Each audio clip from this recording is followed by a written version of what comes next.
द्वादश के सभी बच्चों का अकाउंटेंसी के इस वीडियो लेक्चर में हार्दिक स्वागत। साझेदारों की पूंजी का समायोजन, यह विषय जिसे हम आज कवर करने वाले हैं। हम इतना जानते हैं कि बहुत बार नई फर्म में जब भी कोई नया साझेदार आता है तो पुराने साझेदारों की जो पूंजी है उसको भी परिवर्तित करने की आवश्यकता हो जाती है। तो दो विषय मुख्य रूप से आते हैं पूंजी के समायोजन के अंतर्गत, जिसमें से पहला है नए साझेदार की पूंजी के आधार पर पुराने साझेदारों की पूंजी के खातों का समायोजन करना। अगर प्रश्न में यह दिया गया हो कि नए साझेदार की पूंजी के अनुपात में ही पुराने साझेदारों की पूंजी और उनके लाभ विभाजन अनुपात में एडजस्ट करेंगे, तो आप क्या करते हैं, सबसे पहले नए साझेदार की पूंजी के आधार पर संपूर्ण फर्म की पूंजी ज्ञात करते हैं और इसके बाद क्या करते हैं कि जो कुल पूंजी आ जाती है उस कुल पूंजी को नए लाभ विभाजन अनुपात में साझेदारों के बीच बांट देते हैं। और जो पूंजी आती है ये मान ली जाती है कि साझेदारों की नई पूंजी वही होनी चाहिए। नई पूंजी अगर ज्ञात हो जाए तो पुरानी पूंजी अगर ज़्यादा है तो साझेदार उतनी अतिरिक्त पूंजी निकाल ले जाते हैं, और अगर नई पूंजी ज़्यादा आए, पुरानी पूंजी में कुछ कमी पड़े, तो साझेदार उतनी कमी जो होती है वो कैश के रूप में नकद ले आते हैं। ठीक है, तो कभी कभी ये नकदी में ना करके चालू खातों के माध्यम से इसे समायोजित किया जाता है। तो दोनों तरीक़ों से इसे समायोजित किया जा सकता है। समझ लीजिए ज़रा कि अगर कभी ऐसा हो जाए कि किसी भी पार्टनर की जो वर्तमान पूंजी है वह नई पूंजी से थोड़ी सी ज़्यादा हो, तो ऐसी स्थिति में वह या तो पैसा निकाल ले जाएगा फर्म से, और या तो उतनी धनराशि उसके करंट अकाउंट में क्रेडिट कर दी जाएगी। तो पूंजी चूँकि ज़्यादा है, हमें उसे कम करना है, तो हम पार्टनर्स की पूंजी खाते को करेंगे डेबिट। एंट्री क्या होगी, all partners capital account debit to bank account जितना हम उसे पे करेंगे, या टू पार्टनर्स करंट अकाउंट जितना हम उसके चालू खाते में ट्रांसफ़र कर रहे होंगे। और अगर कभी ऐसा हो जाए कि किसी साझेदार की जो पुरानी पूंजी है वो नई पूंजी की अपेक्षा कम हो, तो हमें उस साझेदार से पूंजी मंगानी पड़ेगी। तो अगर वो नकद लेके आएगा तो बैंक अकाउंट डेबिट होगा, अगर वो नकद नहीं ला रहा है चालू खाते में, हमें उतनी धनराशि डेबिट करनी पड़ेगी जितनी की पूंजी उसकी अभी कम है और उसकी पूंजी होनी ज़्यादा चाहिए। तो जितनी भी कमी है उतने से हम चालू खाता डेबिट करेंगे या बैंक अकाउंट डेबिट करेंगे और पार्टनर्स कैपिटल अकाउंट क्रेडिट कर देंगे। इसे उदाहरण नंबर 26 से समझ लेते हैं। Following is the balance sheet of ABC sharing profits and losses in the proportion of 6:5:3 respectively. You can see in the liability side creditors, bills payable, general reserve and capitals are given, and in the asset side you can see cash, debtors, stock, furniture, land and building, and goodwill is also appearing in the asset side. You can see goodwill is worth rupees 5250.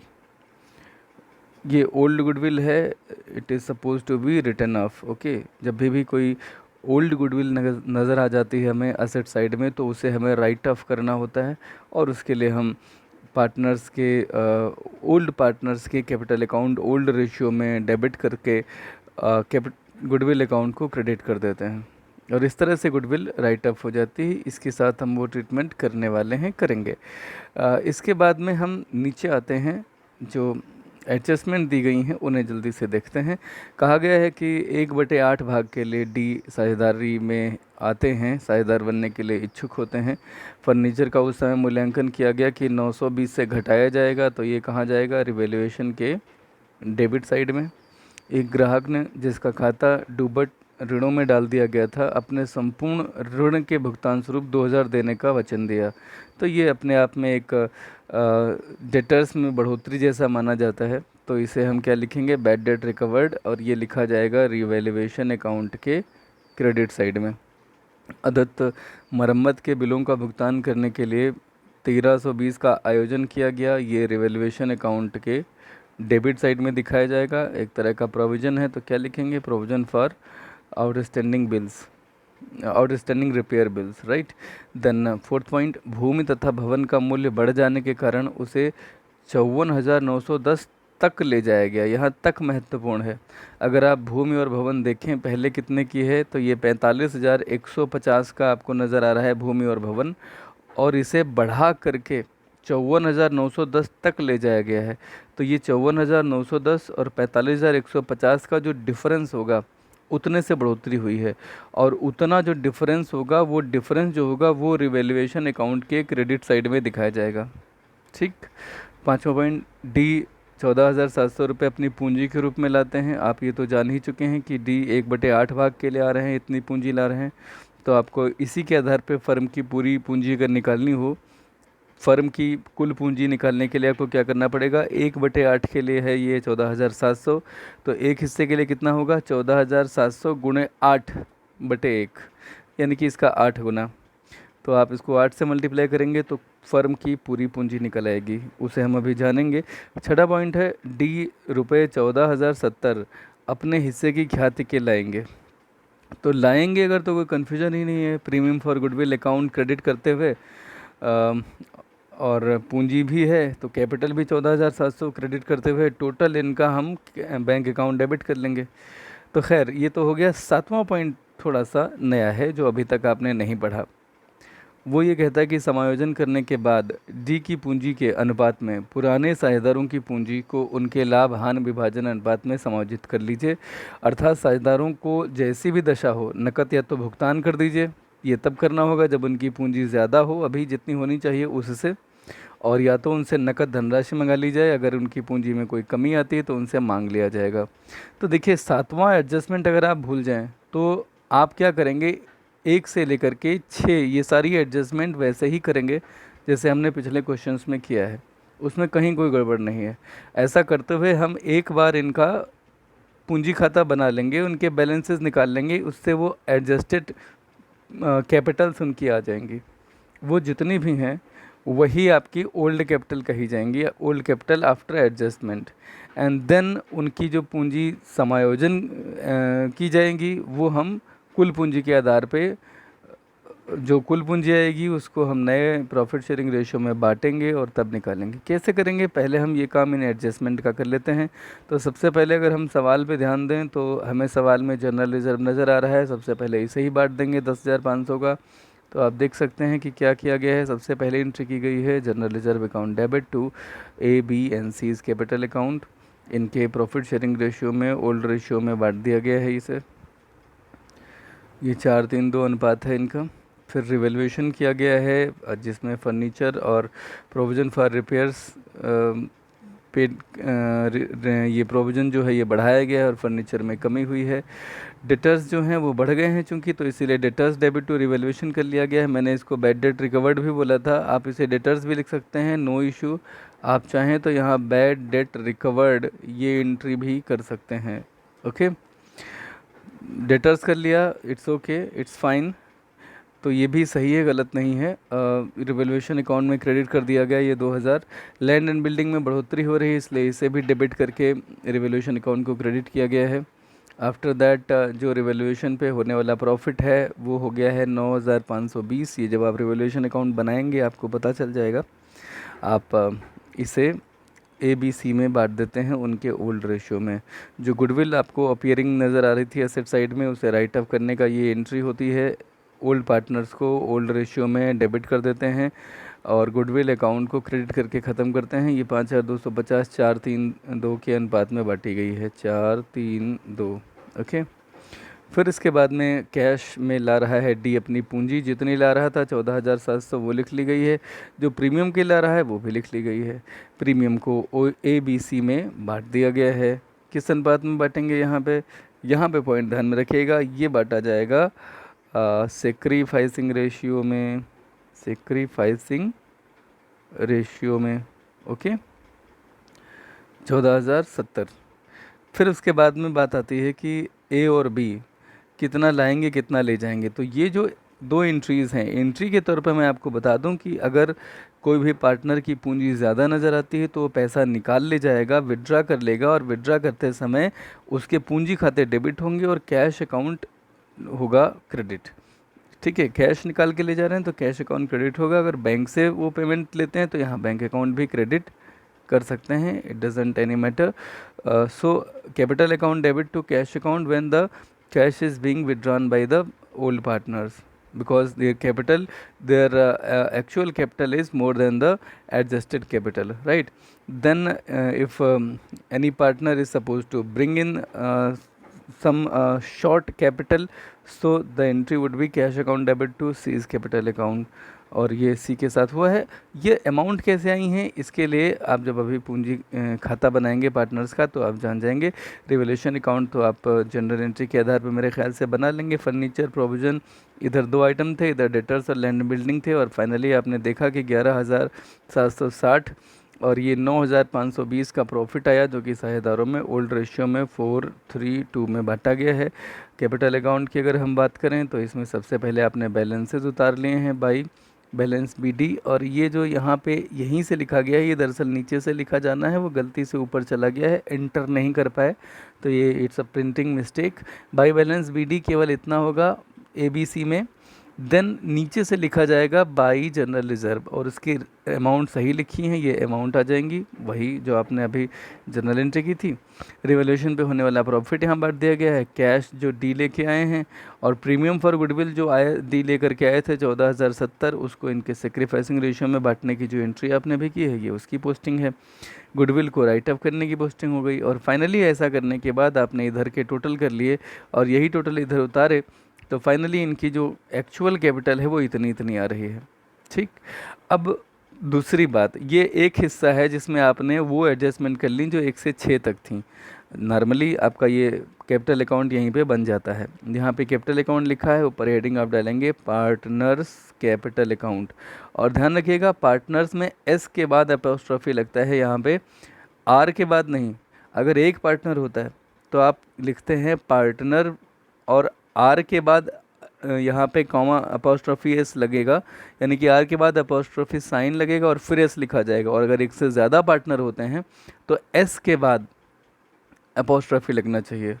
English is not my subject, लेकिन थोड़ा बहुत आपको इसलिए बताना पड़ेगा कि आप यहाँ भी गलती ना करें, इसीलिए अपोस्ट्रोफी में S के बाद अपोस्ट्रोफी लगाएंगे यहाँ पे, राइट. तो पार्टनर्स कैपिटल अकाउंट लिखा जाना चाहिए था, और अकाउंट्स नहीं होता है, पार्टनर्स कैपिटल अकाउंट बस. ठीक है. कैपिटल अकाउंट्स अगर लिख रहे हैं तो उस दृष्टि से सही था, लेकिन जब हमने पार्टनर्स कैपिटल अकाउंट लिख लिया तो ये जॉइंट अकाउंट हो गया, राइट. इन्होंने कैपिटल अकाउंट्स जो लिखा है वो गलत नहीं है, क्योंकि इन्होंने इनको इंडिविजुअल ट्रीट किया है कि A का अलग कैपिटल अकाउंट है, B का अलग, C का अलग, D का अलग. बट हम जब यहाँ ऐसे लिखते हैं तो अब हमने इसे एक अकाउंट मान लिया, तो जब एक मान लिया तो अकाउंट्स नहीं अकाउंट लिखा जाएगा, पार्टनर्स कैपिटल अकाउंट. खैर, ये जो बैलेंसेज आपने यहाँ निकाले थे वही बैलेंसेज आपने यहाँ कैरिड डाउन लिखा और यहाँ ब्रॉट डाउन लिख लिया. आप देखें ये सेम बैलेंसेज हैं जो नीचे उतारे गए हैं, उतार लिए. अब हमें जो समझना है वो ये कि हमें आगे करना क्या है, तो इसके लिए आप थोड़ा सा दिमाग लगा लीजिए मेरे साथ साथ. हम सभी लोग जानते हैं कि जो डी हैं वो 1/8 हिस्से के लिए आए, उनके आने के बाद जो बचा रह गया रिमेनिंग वो 7/8 है. इसे ABC अपने पुराने अनुपात में आपस में बांटेंगे, और उनका पुराना अनुपात था 6:5:3. माफ़ कीजिएगा, मैं गलती से 4:3:2 बोल रहा था, लेकिन ये पुराना अनुपात इनका अलग है, वो है 6:5:3, और उसी अनुपात में इससे पहले के लाभ हानि वगैरह सब बांटे गए हैं. खैर, तो 6:5:3 में आपने जब बचा हुआ 7/8 बांट लिया आपस में, तो A का नया हिस्सा 3/8, B का 5/16 और C का 3/16 है, और D का 1/8 है ही. जब हम इसे 16 करेंगे तो ऊपर नीचे 2 से मल्टीप्लाई कर लेंगे तो ये 2/16 हो जाएगा. इस तरह से नया प्रॉफिट शेयरिंग रेशियो हो गया 6:5:3:2. ओके. अब 1/8 के लिए पूंजी D की कितनी थी, 14,700. तो कुल पूंजी कितनी होनी चाहिए, 14,700 का 8 गुना, यानी कि 1,17,600. अब 1,17,600 को नए प्रॉफिट शेयरिंग रेशियो में अगर बांट दें, 1,17,600 गुणे A का कितना था 6/16, तो 6/16 किया तो 44,100 एक ही होनी चाहिए. इसी तरह से B और C की पूंजियाँ आपने निकाल ली. हम ऊपर जब खाता हमने बनाया था तो अभी A की पूंजी कितनी है 44,100, ये नई पूंजी एडजस्ट होकर के आई. तो ये जितनी पूंजियाँ आपने यहाँ निकाली हैं ये इनके क्लोजिंग बैलेंसेस होने चाहिए। जो ऊपर आप खाता बना रहे थे अभी, आप क्या करें, एक लाइन इधर बैलेंस उतार ही चुके आप ये वाले, एक लाइन आप इधर छोड़ दीजिए, ऊपर लिखे टू कैश अकाउंट अमाउंट छोड़ दीजिए, और एक लाइन आप यहाँ छोड़ दीजिए, और उसके बाद में आप यही टोटल कर लीजिए यहाँ, और ये टोटल आप यहाँ उतार लीजिए, यही टोटल यहाँ उतार लीजिए, और फाइनली आप ये देखिए कि आपको कितनी नई कैपिटल्स आई हैं। जो भी आपकी नई कैपिटल आई वो आप यहाँ लिखिए टू बैलेंस CD, एक लाइन ध्यान रखिएगा ऊपर छोड़ देनी है। ये बैलेंस आप यहाँ पे उतार लेंगे जो आपने अभी क्लोजिंग कैपिटल निकाली हैं, 44,100, 36,750 और 22,050। ये क्या है, ये वो कैपिटल हैं जो आपने अभी कैलकुलेट की थी। देखिए ये वही है ना, ये वही कैपिटल्स हैं जो हम वहाँ पे बैलेंस CD के तौर पे देख रहे हैं, अर्थात इतनी बैलेंसेस इनके कैपिटल अकाउंट में बचने चाहिए। तो ये हमने लिख लिया 44,100। अब देखें क्या है कि टोटल कितना है, 47,760, यानी कि हमारी पूंजी है कितनी ए के तौर पे 47,760, और चाहिए कितनी 44,100, अर्थात 3,660 रुपये एक्स्ट्रा है हमारे पास। तो ए इतना पैसा निकाल ले जाएंगे। तो टू कैश अकाउंट कितना आएगा, 3,660। दरअसल ये बैलेंसिंग फिगर है, ये इतना बैलेंस बचा है क्योंकि एक की पूंजी थी 47,760 और होनी चाहिए कितनी 44,100, तो ये बाकी का पैसा निकाल ले जाएंगे टू कैश। इसी तरह से बी की जो पूंजी है वो है 40,150, जबकि ये होनी कितनी चाहिए नई पूंजी 36,750। तो 40,150 में से 36,750 ये निकाल ले जाएंगे, कितना 3,400। जो सी का केस है उसमें आप देख रहे हैं कि इनकी पूंजी कितनी है, इनकी पूंजी है 22,050 और इनकी पूंजी अभी है केवल 20,000। तो इनके मामले में क्या होगा कि इनका बैलेंस तो इतना ही लिख लिया गया, तो इसमें टोटल इधर का जो है वो कम है क्रेडिट साइड का और डेबिट का ज़्यादा है। तो जो साइड में ज़्यादा अमाउंट होती है वही टोटल में लिखते हैं, इसलिए 22,050 इधर लिख लिया, यही 22,050 इधर लिखेंगे, और फिर ऊपर के 20,730 जब घटाएंगे तो पता चलेगा कि 1,320 ये शॉर्टेज है सी की कैपिटल में। तो सी 1,320 रुपये ले करके आएंगे। कैश लाने की एंट्री क्या होती है, बाई कैश अकाउंट डेबिट, यहाँ सॉरी बाई कैश अकाउंट लिखा जाता है। जनरल एंट्री क्या होती है, cash account debit to C's capital. जैसे डी जब पूंजी लेके आए थे तो एंट्री आपने क्या की थी, by cash account in the D's column, तो आपने यहाँ पे बाई कैश अकाउंट से लिखा, सी इसका मतलब है 1,320 रुपये लेकर के आएंगे। तो यही होता है पूंजी का समायोजन। इसके लिए आप क्या करते हैं, पूंजी खाता दो हिस्सों में बनाते हैं। पहले हिस्से में आप ऊपर देख रहे हैं 1 से लेकर के 6 जो समायोजनाएं थी उनका आपने पूरा समायोजन कर लिया, रिजर्व का कर लिया, रिवैल्यूएशन पे होने वाले प्रॉफिट को दिखा लिया, प्रीमियम ऑफ गुडविल का ट्रीटमेंट कर लिया, गुडविल जो पुरानी थी बैलेंस शीट में उसको भी राइट ऑफ कर दिया। ये सारे काम आपने कर लिए, और फाइनली जो है जो बैलेंस इसके निकल के आए वो आपने सेकेंड पार्ट में यहाँ बैलेंस ब्रेक डाउन कर लिए, नई पूंजी निकाल ली। वो नई पूंजी यहाँ पर एक लाइन छोड़ करके, ताकि अगर कोई पार्टनर कैश निकाल के ले जाए तो टू कैश हम उसके आगे लिख सकें, और अगर कोई पार्टनर ले करके आता है कैश क्योंकि उसकी पूंजी कम है अभी, तो एक लाइन इधर भी छोड़ देते हैं। इस तरह से हम जो भी इनकी नई पूंजियाँ निकल के आती हैं वो यहाँ लिख लेते हैं सबसे पहले, और जो भी साइड हमें ज़्यादा नज़र आता है, जैसे इधर 47,760 दिख रहा है, उधर इधर केवल 44,100 दिख रहा है, तो इधर का ज़्यादा है तो आपने यहाँ पे इसका टोटल करा और यही लिखा, और जो डिफरेंस आया वो ये टू कैश के सामने लिख दिया। सी वाले केस में आप देख रहे हैं 22,050 इधर ज़्यादा है और इधर 20 कम है, तो आपने इसका टोटल किया, यहाँ लिख लिया, और फाइनली यही टोटल आपने यहाँ लिखा, और इसे जब आपने 20,730 से घटाया तो ये पता चला कि 1,320 सी लेकर के आएंगे।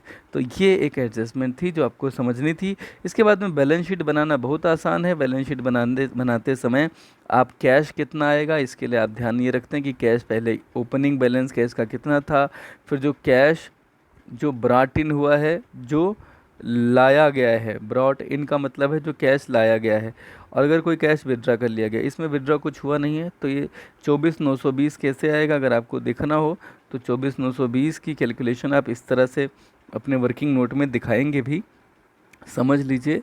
नकद शेष की गणना, प्रारंभिक शेष कितना था 1890, डी जो पूंजी लेकर के आए और ख्याति की राशि लेकर के आए वो 14,700 प्लस 14,070 था, तो ये आपका 28,770 हो गया। सी जो लेकर के आए हैं वो 1,320 लेकर के आए हैं, तो इस तरह से 31,980 हो गया था। लेकिन इसमें ए और बी कुछ राशियां निकाल भी ले गए थे, तो ये कुल मिला करके निकाल के ले गए थे 7,060। इसे घटाने के बाद आएगा 24,920। आप इसे ऐसे भी गणना कर सकते हैं, और अगर आप चाहें तो आप यहाँ पे कैश अकाउंट भी बना सकते हैं। तो कैश अकाउंट में ओपनिंग बैलेंस जो होगा वो डेबिट साइड में लिखेंगे, और फिर जो भी एंट्रीज जनरल एंट्री आपने की हैं उनकी लेजर पोस्टिंग करेंगे, तो कैश का जो बैलेंस आएगा वो भी 24,920 आएगा। ये दोनों तरीके हैं। खाता बनाने के लिए अगर कहा जाएगा तब तो बनाना ही पड़ेगा, अगर बनाने के लिए कहा नहीं गया है तो कैलकुलेशन थोड़ा सा कम लिखना पड़ता है। ये ज़्यादा इजी है और ये ज़्यादा बेटर है। ठीक है। दूसरे और तीसरे पॉइंट पे इन्होंने बताई है कि बी को कितने वापस किए जाएंगे, सी कितने ले करके आएंगे, ऐसे ही ए को कितने वापस किए जाएंगे। ये सारी कैलकुलेशंस इन्होंने यहाँ बताई। तो हम बात कर रहे थे कि हम कैसे कैश का बैलेंस निकालेंगे, वो मैंने आपको बता दिया। 24,920 कैसे आएगा। डेटर 28,460 जो नज़र आ रहे हैं, इसमें जो डेटर्स हैं ना, इनमें बढ़ोतरी हुई है पहले केस में। इससे पहले प्रोविज़न होता था वो घटता था, लेकिन ये वो केस है जिसमें डेटर्स बढ़ गए हैं। अगर आपको देखना है, देखिए ये 2000 के डेटर्स यहाँ पे बढ़े थे, और डेटर्स पहले कितने के थे, क्वेश्चन की तरफ हम चलें अगर देख लेते हैं एक बार। देखिए 26,460 के आपके थे डेटर। कितने थे? 26,460 के डेटर्स थे, और डेटर्स के लिए कोई प्रोविज़न नहीं बनाया गया, तो 26,460 के डेटर्स थे और 2000 के डेटर्स बढ़ गए थे। तो आप देखिए अंतर क्या आ रहा है, जस्ट अ मिनट। यहाँ देखिए 26,460 थे और 2000 बढ़ने के बाद ये 28,460 नज़र आ रहे हैं। ठीक है। फर्नीचर और स्टॉक और लैंड एंड बिल्डिंग।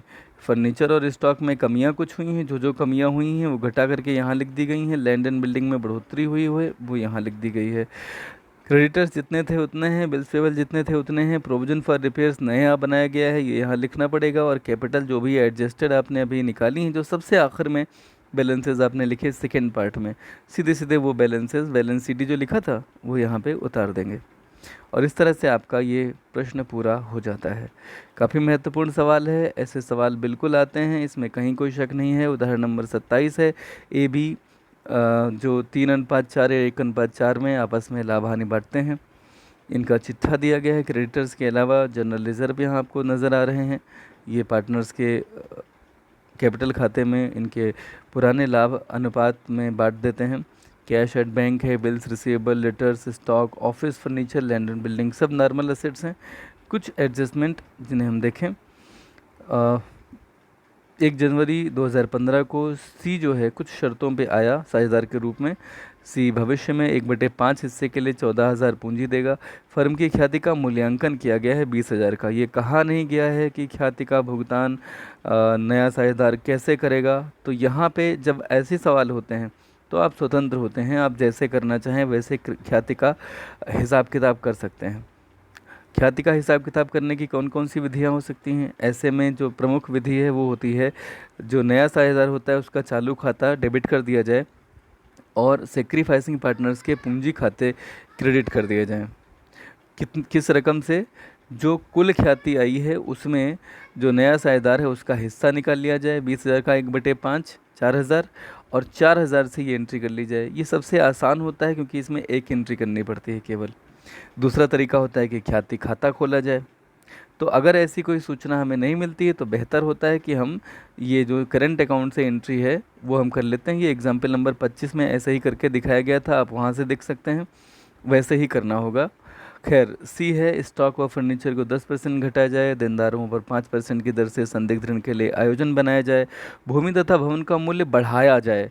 तो ये भूमि तथा भवन रिवोल्यूशन अकाउंट के क्रेडिट में और ऊपर के दोनों आइटम रिवोल्यूशन अकाउंट के डेबिट में जाएंगे।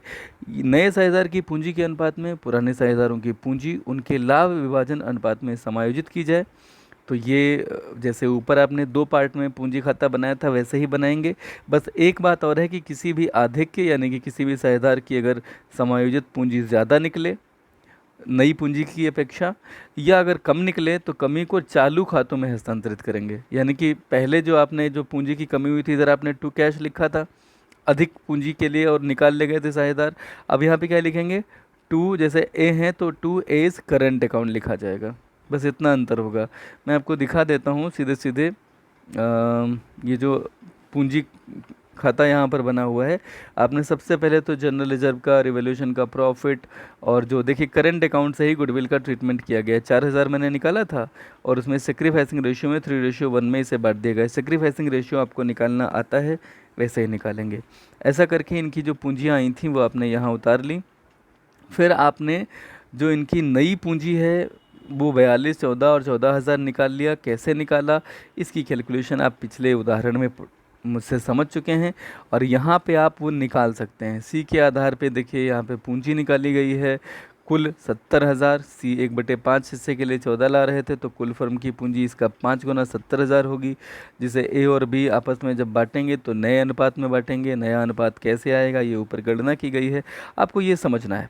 ये उदाहरण आप सभी को बहुत ध्यान से समझना है। बस इसमें एक बात मुझे समझानी आपको रह गई थी कि जहाँ पर आपकी जो भी पूंजी 37,575 आई, ये ज़्यादा थी एक्चुअल में, ये कम थी, एक्चुअल में 42 होनी चाहिए। तो ये वैसे सामान्य स्थिति में जब नकदी से करते तो यहाँ बाई कैश अकाउंट लिखते, लेकिन चालू खाते से करिए समायोजन, ऐसा इन्होंने कहा है, तो यहाँ पर बाई एज करंट अकाउंट लिख दिया गया है। इस तरह से एक एक करंट अकाउंट में 4,425 रुपये बैलेंस के नज़र आएंगे। तो करंट अकाउंट का बैलेंस भी दिखाएंगे, ध्यान रखिएगा। करंट अकाउंट अगर यहाँ आ गया है तो जब नई बैलेंस शीट बनाएंगे तो उसमें असेट साइड में अगर डेबिट बैलेंस है तो असेट साइड में एज करंट अकाउंट आएगा। और यहाँ देख लीजिए बी का जो चालू खाता है वो, चूँकि इनकी कैपिटल एडजस्टेड कैपिटल ज़्यादा थी एक्चुअल कैपिटल से, नई कैपिटल से, तो 4,500 इनकी कैपिटल ज़्यादा थी, तो ये इनके बी के करंट अकाउंट में क्रेडिट कर दिया गया है। तो फाइनली ये करंट अकाउंट नज़र आएंगे बैलेंस शीट में। ये भी एक ट्रीटमेंट आएगा, मैं आपको दिखा देता हूँ। देखिए बी का करंट अकाउंट यहाँ दिखाया गया है पूंजी खातों के अलावा। पूंजी खाते तो उतने ही आएंगे जितने आपने भी निकाले हैं, और ए का करंट अकाउंट भी यहाँ नज़र आ रहा है, और सी का करंट अकाउंट इसलिए क्योंकि जो गुडविल की धनराशि है ये नकद नहीं लाए थे, तो इनका खाता गुडविल की इनके हिस्से के साथ, गुडविल में इनके हिस्से के साथ डेबिट कर दिया गया था। ये एग्जाम्पल बहुत ध्यान से समझिएगा। इससे पहले वाले एग्जाम्पल में मैंने सारी बातें बारीकी से समझाई हैं। आप लोगों की किसी भी वीडियो लेक्चर को देखने की एक अपनी क्षमता है, इसीलिए मैं इस एग्जाम्पल को अब बहुत ज़्यादा गहराई से समझाने नहीं जा रहा। आप इसे समझें, नहीं समझ में आएगा तो पूछेंगे। पूंजी के समायोजन का एक दूसरा तरीका भी है। जब पुराने साझेदार जो हैं उनकी पूंजी के आधार पे नए साझेदार की पूंजी कितनी होनी चाहिए यह ज्ञात किया जाता है। तो अगर ऐसा करना हो तो हम क्या करते हैं, समझ लीजिएगा। ऐसी दशा में सभी समायोजनाओं के बाद सारी एडजस्टमेंट हम कर लेते हैं पूंजी खाते में, और ऐसा करने के बाद पुराने साझेदारों की पूंजी जो है आपस में जोड़ ली जाती हैं, और इससे फर्म की कुल पूंजी पता चल जाती है, और फिर इसके आधार पे नए साझेदार की पूंजी निकालते हैं। कैसे, उदाहरण नंबर 28 से जान लीजिए, मैं बता देता हूँ। वैसा ही है जैसे आपने अभी पढ़े हैं, थोड़ा सा अंतर है बस यही नए टॉपिक का, बाकी सारी चीज़ें वही होंगी। जैसे आप बैंक ओवरड्राफ्ट देख सकते हैं। बैंक ओवरड्राफ्ट अगर है यहाँ पे तो आप जानते हैं कि अगर कैश का बैलेंस हमारे पास पर्याप्त हो तो हम नई बैलेंस शीट में कैश इन हैंड दिखाने में कितना दिखाएंगे, उसमें हम बैंक ओवरड्राफ्ट घटा देते हैं, घटा के दिखाते हैं। और अगर कैश पर्याप्त ना हो तो हम इसे लायबिलिटी साइड में भी बैंक ओवरड्राफ्ट को दिखा सकते हैं। रिजर्व फंड को साझेदारों के पूंजी खाते में बांटना होगा। इधर क्रेडिटर्स हैं, ये एज इट इज़ रहते हैं, अनअफेक्टेड रहते हैं। पूंजियाँ इनकी 40 और 30,000 हैं। ए और बी की डेटर्स में से कुछ प्रोविजन बना हुआ है 3600। स्टॉक, बिल्डिंग, पेटेंट और मशीनरी। देखिए सी के लिए इन्होंने कहा कि इनका लाभ, नया लाभ विभाजन अनुपात सी के शामिल होने के बाद 3:2:1 होगा, ये नया है। ठीक, इससे पहले ए और बी का आपस में अनुपात 2:1 था, ऊपर देख सकते हैं। तो अभी इन्होंने जो बातें कही हैं उन पे हम थोड़ा सा फोकस करते हैं। सी 10,000 रुपये ख्याति के अपने हिस्से के नकद लाएंगे। नकद लाएंगे तो टेंशन नहीं होती है, सीधे सीधे प्रीमियम फॉर गुडविल इनके पूंजी खाते के क्रेडिट साइड में दिखा करके, और फाइनली इनके सेक्रीफाइसिंग रेशियो में बांट देते हैं। ओल्ड पार्टनर्स के संदिग्ध ऋण के आयोजन को 2000 से घटाना है। अब ये नई बात है, संदिग्ध ऋण का आयोजन जो है वो जितना नज़र आ रहा है, ज़रा देखिए कितना है, 3600 है, और इसे 2000 से घटाना है। मतलब क्या होगा, देखिए जब प्रोविज़न बढ़ता है तो रिवैल्यूएशन अकाउंट के डेबिट में जाता है, और ये अगर घटाना है प्रोविज़न तो रिवैल्यूएशन अकाउंट के क्रेडिट में जाएगा। कितने से, 2000 से। ठीक, देख ही लीजिए। देखिए प्रोविजन फॉर डाउटफुल डेट यहाँ 2000 दिखाया गया है। तो मुझे लगता है ये बात समझ गए होंगे। एक पुराना टाइपराइटर है जिसका मूल्य तो 2600 है, लेकिन पुस्तकों में ये लिखा ही नहीं गया है, तो ये अनरिकॉर्डेड असेट है और इससे भी एक तरह से संपत्ति बढ़ रही है, तो ये बाई टाइपराइटर करके यहाँ दिखा दिया जाता है। एकस्व का मूल्य शून्य है। एकस्व का मूल्य शून्य होने का मतलब है कि एकस्व यानी पेटेंट, एकाधिकार इसे बोल सकते हैं, ये 2000 के थे, मूल्य शून्य है मतलब इनमें कमी आ गई 2000 की, तो रिवोल्यूशन अकाउंट के डेबिट साइड में ये नज़र आएंगे। और इस तरह से ये 3 आइटम इधर हैं। और फाइनली आपने देखा कि 3000 का आपका रिवोल्यूशन पे लाभ है जो कि पार्टनर्स में बांट दिया गया।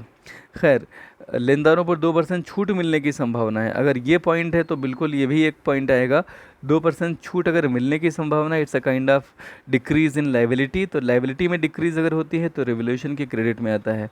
Provision for discount on creditors, जितने भी छूट मिलेगी तो क्रेडिटर्स कितने हैं उसका 2% निकालेंगे। क्रेडिटर्स आप देख सकते हैं 20,000 के नज़र आ रहे थे, तो इसका 2% यानी कि 400, तब ये 5,000 इधर का टोटल आएगा और फाइनली 2,000 घटाने के बाद 3,000 ये प्रॉफिट हो गया और फाइनली ए और बी में इसे बांट दिया गया। हमने यहाँ पे रिवोल्यूशन अकाउंट बना लिया था, यहाँ एक मिस्टेक है, यहाँ पर क्या लिखेंगे, रिवोल्यूशन अकाउंट की जगह लिखेंगे partners partners capital account. Okay, revolution account नहीं।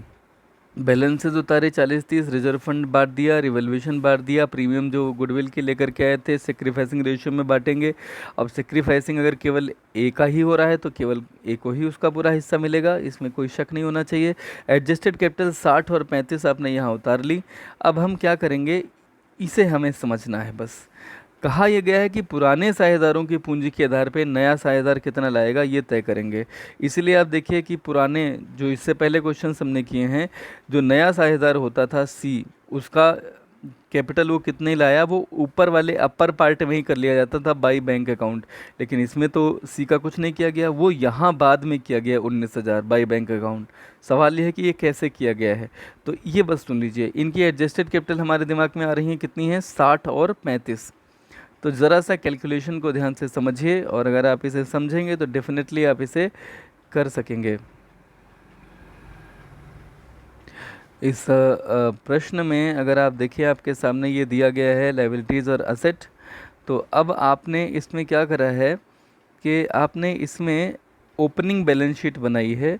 ओपनिंग बैलेंस शीट का मतलब होता है कि नए साझेदार के आने के बाद आप इसे ओपनिंग शब्द ही यहाँ पे हटा दीजिए, ये बेसिकली बैलेंस शीट है।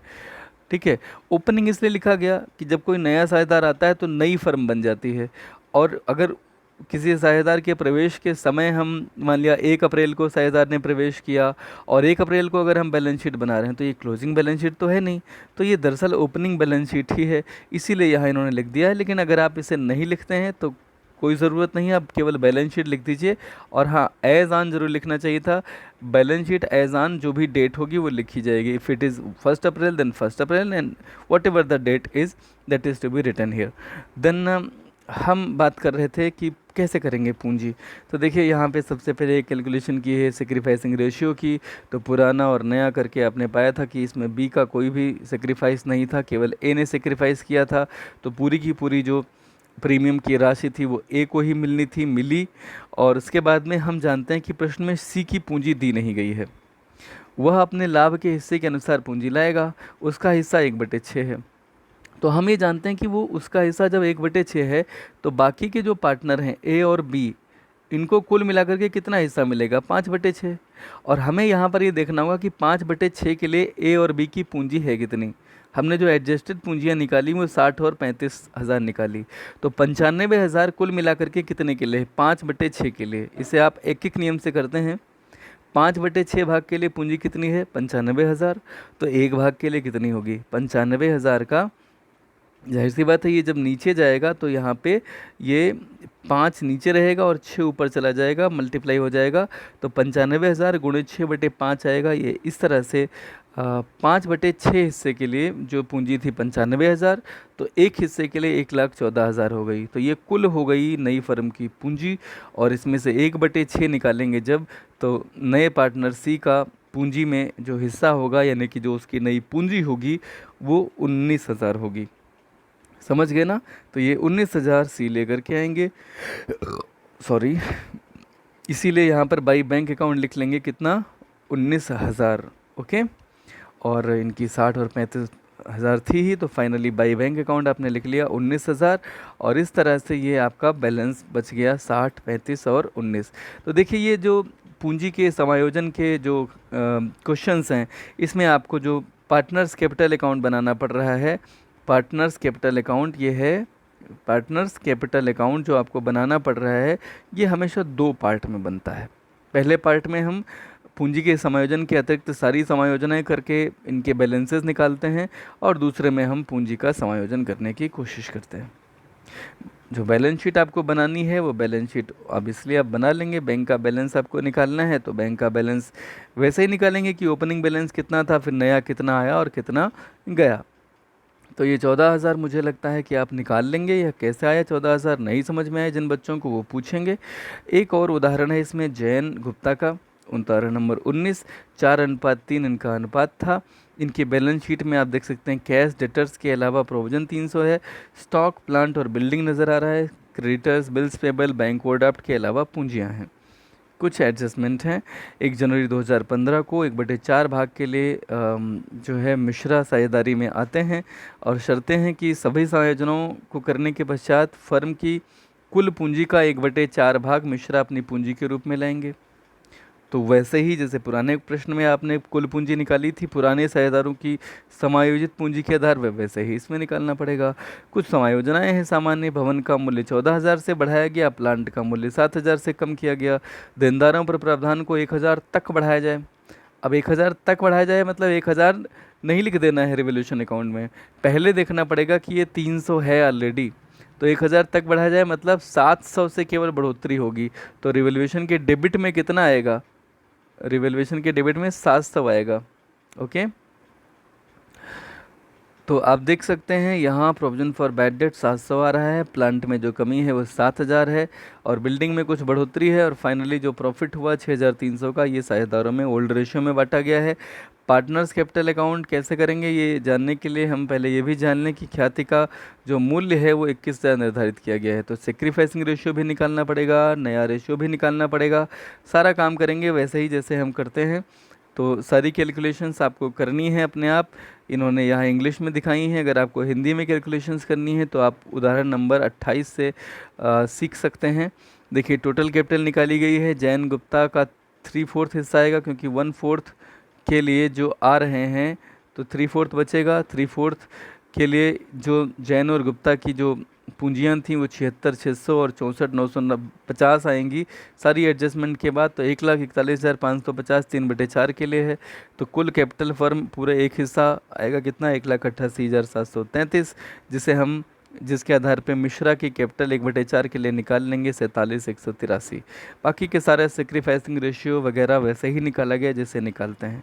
तो इस तरह से गर्ल्स ये जो टॉपिक था पूंजी खातों के समायोजन का वो आपने आज इस वीडियो में पढ़ा। मैं फिर से आप सभी से रिक्वेस्ट करूँगा, प्लीज़ वीडियो पूरा देखिए, बगैर पूरा वीडियो देखे स्किप कर करके देखने से आप कुछ भी सीखने की स्थिति में नहीं होंगे। उदाहरण पढ़ें, यहाँ से जो एक्सप्लेनेशन है उसे देखें, कोई डाउट हो तो बिल्कुल पूछें बगैर किसी संकोच के, आप बार बार पूछने के अधिकारी हैं। कुछ क्वेश्चंस हैं जिन्हें मैं आपको अभी बता रहा हूँ जो आपको करने हैं। फ़िलहाल आप लोगों ने वीडियो पूरा जिन जिन बच्चों ने देखा है उन्हें बहुत बहुत बहुत बहुत धन्यवाद।